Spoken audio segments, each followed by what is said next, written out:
这有箭头，为啥不是车位呢？是不是车位你说的算吗？你可以打电话叫交警来，你可以打电话叫谁来？公共车位停轮你给指挥了，你咋不当交警去呢？你这么多车位站还不够站，门口这块你都给站上了，你马路咋不站了呢？我敢打赌，这绝对是我见过最会说话的女士，仅凭一己之力，对的一帮人哑口无言。接下来就让我们来看看这段舌战群儒的语言艺术名场面。哎喂，你好，我是在名都小货堂门口，我是这块附近的住户，我在这块停车遭到威胁和恐吓，是一个饭店，这块是个饭店，然后这块有车位停车的地儿，然后他们整一帮人在这门口车停这块不乐意，不让停，在这块进行骚扰。事件的起因是张女士在小区的公共车位停车，但却遭到一旁饭店工作人员的驱赶，声称她占用了饭店的专属停车位，不消费不给停。面对着乌泱的一帮子人，换作是你会怎么办？绝大多数人肯定会低头认怂，然后挪车走人。然而张女士却据理力争，指责对方霸占车位的做法毫不讲理。你这是一个企业，我停的这是公共车位，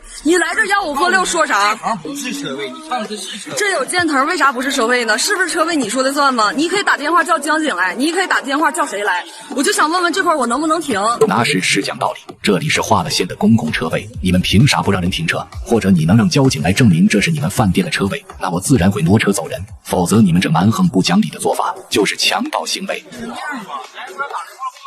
哎，你有什么证据说精神病？你是兽医还是法医？你还是啥呀？你看啥的呀，哥们儿？你是回家给你妈看病的呀？关的都是人五人六的上班时间，干点有素质的事儿吧，少惹点闲事儿，谁都好。你这么唠嗑没素质了？你唠嗑有素质你就别说话，现在等警察来，啥也别说，我这边报警了。饭店一方显然没有证据，所以自然不敢报警，甚至还骂张女士报警是精神病的做法。当然张女士也是毫不留情地怼了回去。而眼见张女士油盐不进，饭店一方的女经理准备亲自出马理论，可还未曾说两句就被张女士斩于马下。你别说话了，闭上嘴巴，别跟我说话，我不想跟你说话。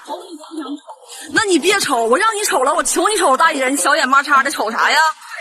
你闭上嘴巴，啥也别说了，我不想跟你说话。这块停你这块，我告诉你，跟你不发生关系。你在这块上来聊钱，你这块是天天乌乌拉拉开业那么长时间，一整占个车位，占个这儿，占个那儿的，过来这么聊天有意思吗？别说话了。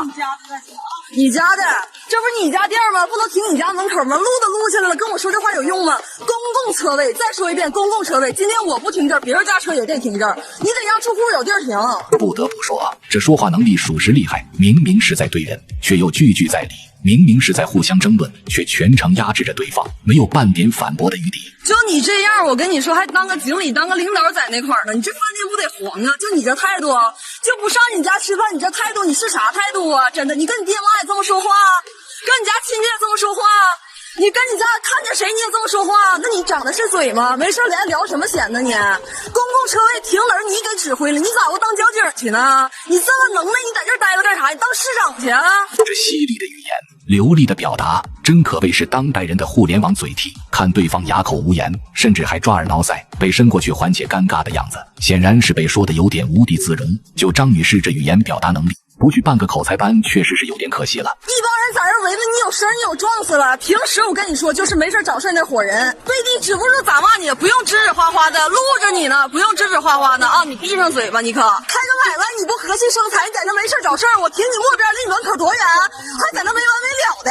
无论是事实层面还是道德层面，都给予对方强烈谴责。这一份锋利且又有道理的发言，直接让饭店一方彻底哑火。不过却仍有那么一两个死鸭子嘴硬的，而张女士也是丝毫不惯着。既然你们非要颠倒是非，蛮不讲理，那我也不会再口下留情了。真是的，真有意思，真的。你人多差你啥呀？挺大老爷们儿，一天贱贱呲呲的，真的，让人在这骂你得劲。我没跟你说话，你别跟我指指叉叉的。我没跟你说话，我冲你说话了吗？我跟你说一句话了吗？你哪来的葱和蒜呢？你咋的？你把自己当葱来蒜，你还要炒啊？我告诉你，炒菜前用不上你，哥们儿。真有意思，公共场所你能待我不能待，你那门口咋的？停你门口了啊？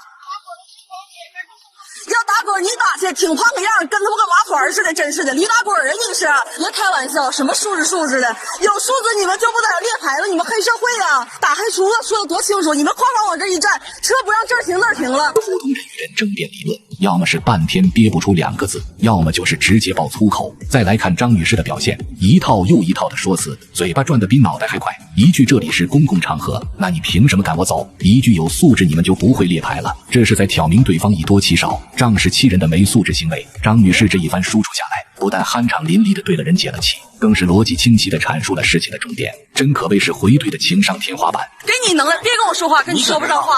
跟你我停车在这块儿呢，我站着，公共场所我站这会儿我干啥？我还问你在这干啥呢？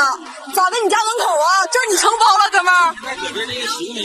你在这啥行为啊？你们在这啥行为？你扰民了，你知道不？你扰民了，所有站这儿。对呀，人都扰民了。明明抢占公共车位毫无道理，却非要蛮横死不认账，这下好了，被语言碾压的毫无招架之力。而接下来还未等双方的争论结束，交警便赶到了现场。经交警彻查后，这一片属于小区公共车位，责令商家整改私自涂鸦，逾期未改则每个车位罚款5000元。这个结果真可谓是大快人心啊！回顾整个过程，张女士的口才和情商可谓是厉害至极，值得我们所有笨嘴拙舌的小伙伴学习。而在我们现实生活中，会说话情商高的人，无论走到哪都吃不了闷头亏，当然也能为自己争取到更多